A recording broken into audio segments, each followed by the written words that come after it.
Ele habita em você. Ele está aqui neste lugar porque você é um templo, você é uma morada, você é a casa de Deus também. E os irmãos que puderem deixar suas Bíblias abertas, deixa a sua Bíblia aberta, né, na carta aos Romanos, capítulo de número 5, verso de número 12. Nós estaremos dando seguimento à nossa exposição da carta aos Romanos. Temos, queridos, trabalhado essa carta desde do ano passado. Nós começamos, estamos dando seguimento. E essa carta, o apóstolo Paulo, ele tem um objetivo quando ele escreve essa carta. Inspirado pelo Espírito Santo, ele tem um objetivo. Ele tem o objetivo de expor e de ser conhecido da igreja que estava estabelecida em Roma. E ele escreve essa carta com o objetivo de ir até a igreja de Roma. Ele queria ir até os irmãos para que os irmãos ali pudessem enviá-lo até os confins da terra, que era o extremo ocidente, que era a Espanha. Então a Itália, Roma, capital da Itália, era o estado, a cidade que era mais próxima da Espanha, que naquela época eram os confins da terra, até porque a América ainda não tinha sido descoberta. Então o local mais longínquo era ali o extremo, o extremo ali do Atlântico, que seria, a Espanha, Espanha, Portugal, e o apóstolo Paulo queria, ir ali para pregar o evangelho. Só que ele escreve essa carta expondo aqui lições valiosíssimas, porque a carta aos Romanos, ela é uma exposição clara do evangelho. É a carta que sistematiza o evangelho. O apóstolo Paulo, quando ele escreve a carta aos Romanos, ele, sendo inspirado pelo Espírito Santo de Deus, ele organiza o evangelho para que ele seja compreensível a mim e a você de forma clara. Então essa carta, ela é a espinha dorsal, da exposição, da organização do evangelho. E aqui nessa carta, vários homens estudiosos lendo a Bíblia, quando se depararam com Romanos, foram tocados por Deus, transformados por Deus, porque de forma clara eles entenderam que eram pecadores e que precisavam da graça e da misericórdia de Deus. Amém? Quando nós vamos ver a biografia de alguns homens de Deus, como Agostinho, como Lutero, como John Wesley e demais outros grandes homens de Deus que eram estudiosos da palavra de Deus, quando eles estavam se debruçando sobre os textos aqui de Romanos, eles foram tocados pela presença, pela graça de Deus, de forma irresistível. E a partir daquele dia, a vida deles nunca mais foram as mesmas. Então é uma carta, que nós vemos que Deus usa esse homem, o apóstolo Paulo, sendo o apóstolo dos gentios, porque ele pregou o evangelho, ele levou o evangelho, a lugares distantes, a povos distantes, Ele foi esse evangelista, como a irmã Diza leu aqui, ele exortando, escrevendo para Timóteo e exortando Timóteo a ser esse evangelista também, porque Timóteo era um pastor, e era instruído por Paulo. E Paulo ensinando Timóteo, exortando Timóteo, falando: Timóteo, pregue a palavra, não desista, continue firme, esteja a tempo e fora de tempo, levando esse evangelho, levando a palavra com amor, com dedicação, que é a nossa função quanto servos de Deus. Então o apóstolo Paulo, ele escreve essa carta, e nós vimos trabalhando toda essa carta e tirando lições valiosíssimas. E aqui, no capítulo de número 5, verso de número 12, Paulo, ele vai falar que ele já começa dizendo pelo que, ou portanto, em outras versões está portanto. Então, quando ele começa a falar portanto, ele está se referindo a algo que ele já tratou anteriormente, né? E quando nós olhamos para o verso de número 11, ele vai falar que não somente isso, mas também nos gloriamos em Deus por nosso Senhor Jesus Cristo, pelo qual agora alcançamos a reconciliação.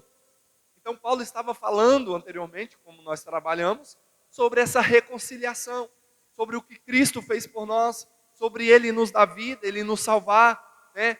O Evangelho que agora é pela fé, não é um Evangelho de obras, mas é pela fé. E nós trabalhamos na aula, na ministração passada sobre a justificação pela fé, que agora eu e você somos justificados, não pelo meu mérito, ou pelo que eu faço ou deixo de fazer, mas eu sou justificado pela graça e pela bondade de Deus.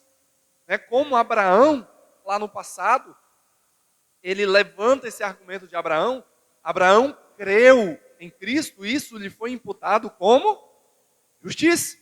Então Abraão, desde Abraão, antes de Abraão, todo ser humano, ele só é salvo por meio da fé. Pela graça, sois salvos mediante a fé. Justificação pela fé. Eu e você nos tornamos justos quando cremos em Deus e nos tornamos filhos de Deus. Então Paulo ele já começa a falar, portanto, né, nós éramos inimigos, né, estávamos sendo inimigos, estávamos em guerra com Deus, mas hoje nós estamos em paz com Deus.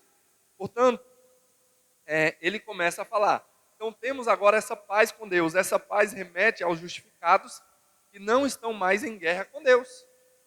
Nós, quando éramos pecadores, nós estávamos em guerra. Nós estávamos também em guerra. Né, irmã Domingas? Quando nós éramos do mundo, quando nós não conhecíamos o Evangelho, quando nós estávamos perdidos lá fora, nós estávamos em guerra também. Mas essa guerra nossa era uma guerra com Deus. Nós tínhamos um inimigo também, mas o nosso inimigo era Deus. Por quê? Porque a nossa natureza, ela vivia no pecado, na desobediência, em tudo aquilo que era contra a palavra de Deus. E pelo pecado, o homem se torna inimigo de Deus. Então, quando Jesus morre e nos justifica, agora nós temos paz com Deus. Agora nós temos essa paz com Deus. É a paz de não termos mais guerra com Deus. Agora eu estou em paz, agora Ele me aceita, agora eu sou filho dEle, agora eu me relaciono com Ele. Agora eu estou em paz com Deus. Por isso que é a paz que excede todo o entendimento. É a paz que todo ser humano precisa ter. É essa paz que nós temos de sermos filhos de Deus, independente da situação, independente das circunstâncias. Nós sabemos que nós somos filhos do Todo-Poderoso, estamos vivendo para a glória dEle. Amém? Então eu e você temos paz com Deus. E Paulo faz agora uma comparação. Ele vai tratar aqui nesses 2 capítulos, ou 3 versículos, na verdade, sobre uma comparação que ele vai fazer entre Cristo e Adão. Sobre o homem pecador na figura de Adão, com o homem agora justificado na figura de Cristo. E nós vamos nos debruçar sobre essas questões. Portanto, ele aqui começa, aqui há 2 raças, 2 cabeças, 2 famílias. Os que estão em Cristo são os filhos de Deus, que são salvos, e os que estão em Adão, eles estão debaixo da condenação, debaixo do pecado. Paulo, ele levanta aqui 2 autoridades, 2 cabeças. Primeiro, Adão. Adão, o nome Adão, ele significa humanidade. Homem, Adão. O nome Adão significa humanidade. Então, essa primeira cabeça é a humanidade. Então, em Adão, está representando todo o ser humano, toda a raça humana, em Adão. Mas, Paulo também vai colocar o outro cabeça, que é Cristo. Que é Cristo. Então, os que estão em Cristo são filhos de Deus e são salvos. Mas os que estão em Adão são filhos do pecado, porque Adão pecou. Porque a orientação, pastor, mas quem pecou primeiro? Foi Adão ou foi Eva? Foi Eva, né? Eva comeu do fruto, pegou do fruto e deu para Adão. Inclusive, há teólogos, né? Presta bem atenção nisso, igreja. Inclusive, há teólogos goianos que falam que o fruto era um piqui, né? Mas eu não concordo muito com isso, né? Os irmãos entenderam, amém? Concorda com isso? Né? Mas o fruto era um fruto que não podia comer, que não podia saborear. Mas o homem e a mulher desobedeceram e comeram esse fruto. Que para a gente é um piqui, né? Goiano, né? Mas comeram, desobedeceram. E o homem caiu. O pecado entrou na humanidade. Então, nós sabemos que esses dois, eles são os cabeças. Né? O primeiro Adão, como a Bíblia vai falar, ele pecou. Mas o segundo Adão, ele foi santo, ele foi perfeito. Nele não se achou mancha, não se achou mácula, não se achou pecado nele. Em tudo, Jesus foi perfeito. Ou você está agarrado em Cristo, ou você está agarrado em Adão. Não existe meio termo, não existe neutralidade, não existe um muro. Né? A gente já ouviu muito essa historinha do muro, que o muro é do diabo, né? Eu acho que todos já ouviram essa história. Por quê? Porque não existe neutralidade na nossa vida cristã. Não existe neutralidade na vida do homem. O homem, ele não é neutro. Ou ele está debaixo da ação de Deus, ou ele está debaixo da ação do mal e do pecado. Então não existe neutralidade. Por isso que eu e você agora somos filhos de Deus, e amamos a Deus, e servimos a Deus. Mas aqueles que estão distantes de Deus, eles estão perdidos, estão indo para a perdição eterna, estão vivendo segundo os seus propósitos, segundo os seus desejos carnais e pecaminosos, estão morrendo, porque estão longe de Deus. Então em Adão, todos nós morremos e somos condenados. Mas em Cristo, há perdão e salvação. E agora nós somos filhos de Deus. Você pode dar um glória a Deus por isso? Glória a Deus. Em Cristo nós temos vida. Em Cristo, Daniel, nós somos agora filhos de Deus. Por causa dele. Então vamos lá. Verso de número 12 começa com esse portanto. Como eu citei anteriormente. Fazendo uma ligação com o verso de número 11. Nós vimos o que o verso de número 11 vai nos falar. O pecado entrou no mundo através de um homem, o cabeça Adão. O homem foi responsável por essa desobediência a Deus. Olha só, você já parou para pensar isso? Nós sabemos que Deus, ele é soberano. Você concorda comigo que Deus é soberano? Amém? Todos concordam? Deus sabe de tudo, né, irmã Domingos? Deus sabe o que eu preciso, Deus sabe o que vai acontecer daqui 10 minutos, Deus sabe o que vai acontecer daqui 20 minutos, Deus sabe o que vai acontecer amanhã, depois da manhã, Deus sabe de tudo. Deus, ele é soberano. Nada acontece sem a permissão de Deus. Uma poeira no universo não se move se Deus não permitir. Tem o ditado que muitas pessoas acham que está na Bíblia, não cai uma folha da árvore se Deus não permitir. Mas tem sentidos na Bíblia que fala explicitamente isso, porque Deus é que governa tudo. Ele governa a minha vida, Ele governa a sua vida, então Ele é soberano. Glória a Deus por isso. Só que, aí a gente cai em um grande dilema. Se Deus é soberano, por que Deus permitiu que o homem pecasse? É um grande dilema para a gente resolver. Deus, ele sabe de tudo, ele governa tudo, ele criou o homem, ele podia impedir o homem de pecar, mas ele não impediu. Uai, por que Deus não impediu?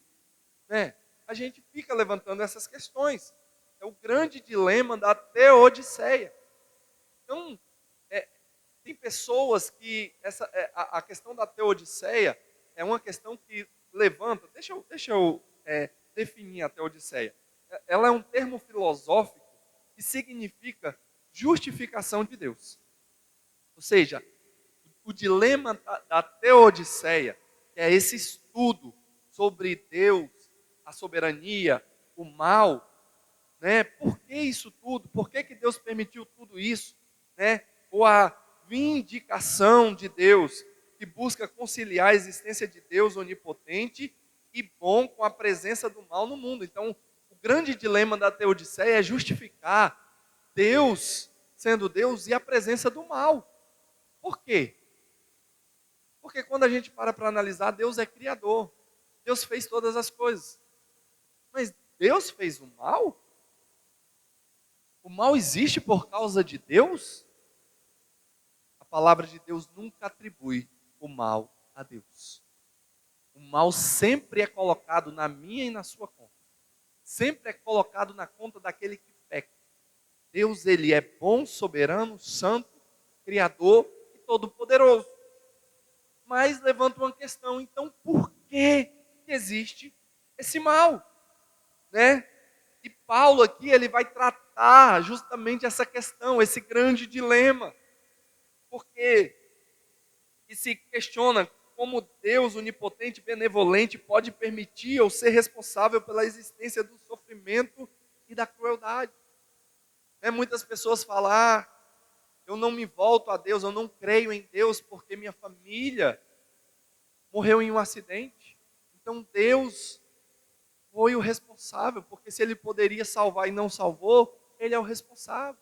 E pessoas querem culpar a Deus pelo mal e pelo pecado que o ser humano mesmo, cometeu.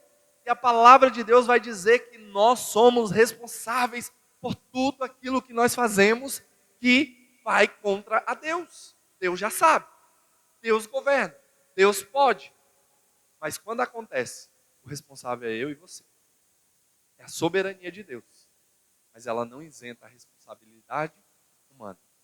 Eu e você somos responsáveis pelas nossas atitudes e ações. E Paulo, ele tratando aqui, ele levanta essa questão.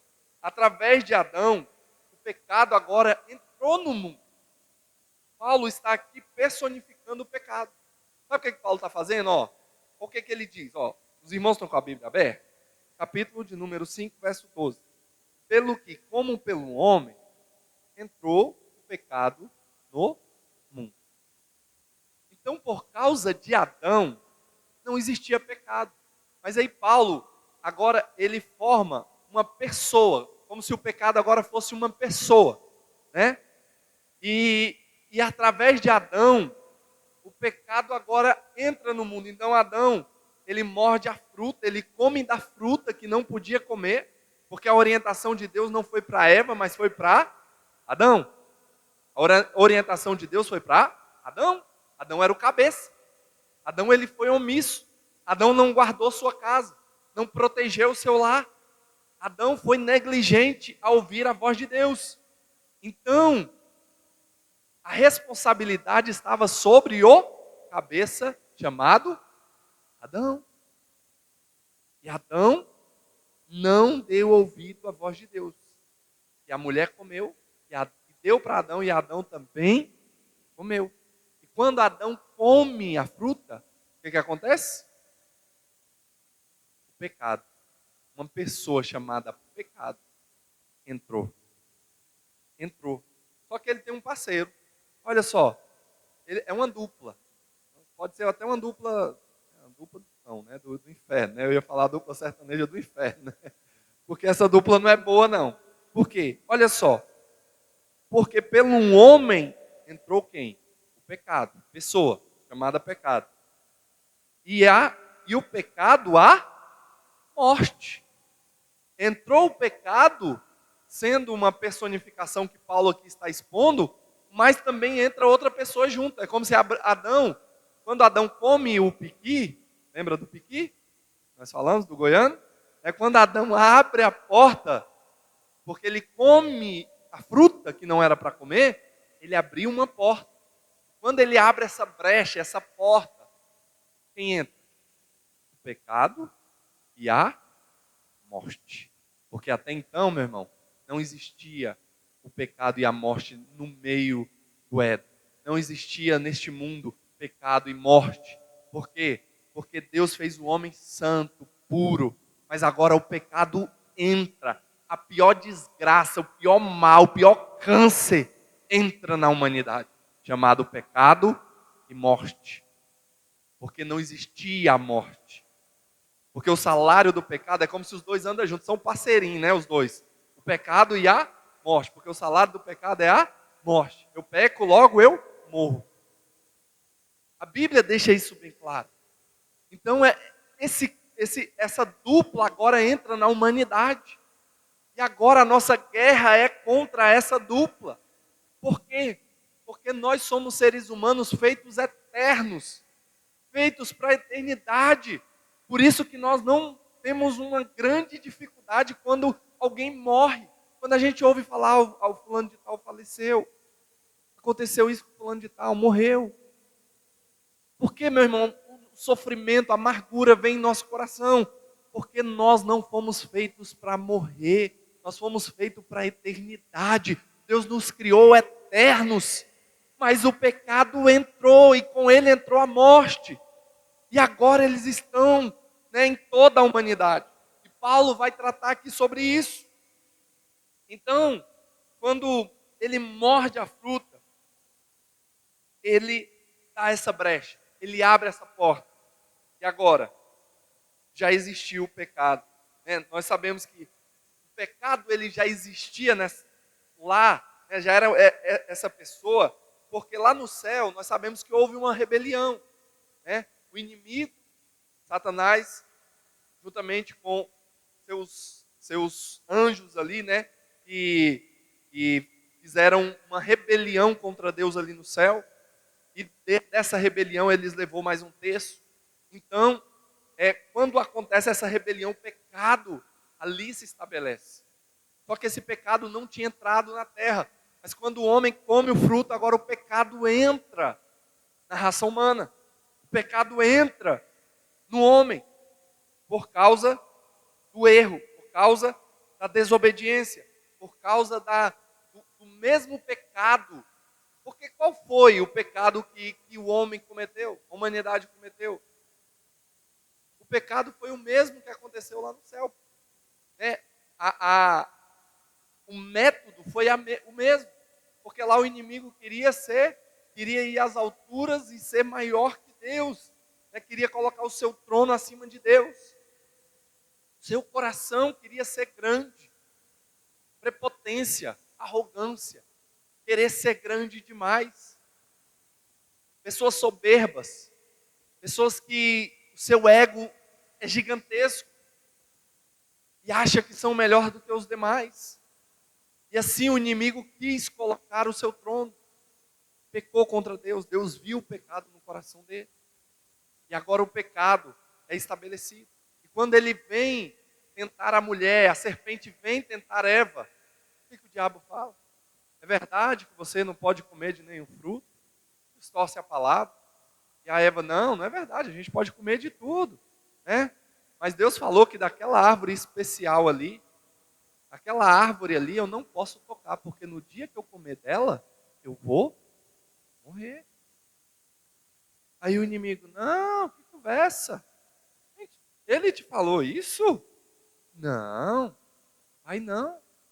Você vai ser igual a ele. Sabe, o sentimento do diabo era ser igual a Deus, e ele coloca esse mesmo sentimento no coração de Eva. E aí Eva cresce o olho e e ela come do fruto. E ela dá para Adão. E Adão também come. Então, o pecado entra. Agora a criação, ela é penalizada por causa do erro do homem. Porque quando o pecado e a morte entram, meu irmão, não é só agora o homem que é penalizado, mas toda a criação, porque na mesma carta, em Romanos 8, Paulo vai falar que o pecado entrou no mundo e não só no homem, porque a criação agora ela geme e ela está com dor de parto por causa do pecado. Deus amaldiçoou a terra, maldita agora é a terra por causa de ti. Maldito agora é a terra por causa do pecado. como lá no Gênesis Deus vai falar para Adão, a terra é maldita agora, ela vai ter espinhos, ela vai gemer, a criação geme por causa do pecado. Porque pelo cabeça chamado Adão, toda a raça humana foi condenada. Até a terra. Até quem não tinha nada a ver com a história, entrou no meio. Né? Por causa do pecado. Então o pecado entrou, mas ele não entrou sozinho. Ele trouxe esse companheiro que nós sabemos que é a morte. E quando nós falamos de morte, nós vemos 3 aspectos sobre essa morte. Primeiro, o pecado, nós sabemos que ele é o câncer. Ele é o que nos levou a distanciar o homem de Deus, separou o homem de Deus. O pecado nos separa do relacionamento com Deus, porque Deus, ele é santo. Ele não pode ver o pecado, ele é tão puro de olhos que não pode contemplar o pecado. Por isso que ele não se mistura com nós mais, porque nós somos pecadores. Então quando Deus olha para nós, ele vê uma bola de pecado e ele tem que derramar a ira de Deus sobre essa bola de pecado. Mas existe uma coisa, queridos, que nós vamos chegar lá, né? Para que a ira de Deus seja aplacada. Mas quando nós entendemos que a morte também entra, ela tem 3 aspectos. Primeiro, a morte espiritual. O homem tinha relacionamento com Deus, o homem andava com Deus, Adão falava com Deus, Adão se relacionava com Deus, mas agora a morte, ou melhor, o pecado entra e a morte entra com ele, e essa morte espiritual agora está no coração do homem. O homem, ele é um morto espiritual. Né? Se nós formos usar, o ser humano sem Deus é como se ele fosse um zumbi. Ele está vegetando, vivendo, mas ele está morto. Por dentro ele é um sepulcro caiado. Por dentro ele é algo que cheira mal, é algo morto espiritualmente. Por isso que a palavra de Deus, quando Paulo escreve à igreja de Éfeso, capítulo de número 2, ele vai dizer: ele vos vivificou. Eita, meu Deus. Ele vos deu vida quando vocês estavam mortos nos seus delitos e pecados. Ou seja, eu era um morto vivo porque eu andava sem Cristo nessa vida, fazendo tudo o que minha carne queria. Mas quando eu ouvi o Evangelho, ele me deu vida. O Espírito Santo soprou vida em mim, soprou vida em você. E hoje nós somos vivos espiritualmente, sentimos a presença do nosso Pai, temos prazer de estar na casa do nosso